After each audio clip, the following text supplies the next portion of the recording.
خب بچه توی ادامه بحث چندزلی های منتظم، یعنی چندزلی هایی که تمام زاویه ها و زل هاشون با هم برابره، میرسیم به مجموع زوایای داخلی چندزلی منتظم.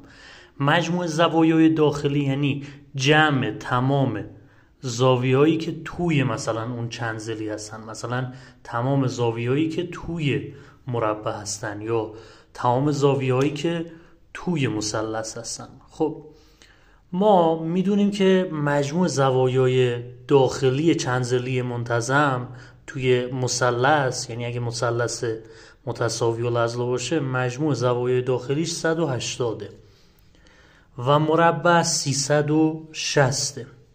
خب الان اگه من بخوام بگم که چجوری این به دست اومد، طبیعتاً وقتی میگیم مجموع 180 یعنی این زاویه با این زاویه با این زاویه، این سه تا با هم برابرن و از این طرف این زاویه با این زاویه و دو تا زاویه دیگه باز هم با هم برابر هستن.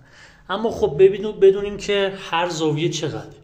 طبیعتاً وقتی که مربع 360 باشه و 4 تا زاویه داشته باشه، 360 رو تقسیم بر 4 میکنم، هر زاویه میشه 90 و مثلث هم 180 رو تقسیم بر 3 میکنم، هر زاویه میشه 60. اما ما چجوری حساب کردیم که شد 180 یا 360؟ یه فرمولی از سال قبل براتون باقی مونده. البته این فرمول برای چندزلی های منتظم هست. n منهای 2 ضرب در 180 این میشه مجموع زوایای داخلی هر چندزلی منتظم. تکرار میکنم برای منتظم ها. مثلا اگه 3 ضلعی باشه n همون تعداد ضلع، خب 3 منهای 2 میشه 1 ضرب در 180. 180 میشه مجموع زوایای داخلی مثلث.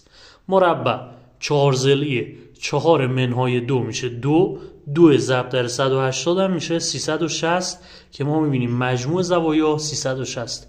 حالا شما بیایید به هم بگید برای 5 ضلعی، 6 ضلعی و 7 ضلعی مجموع زوایا چی میشه و هر زاویه چقدر میشه.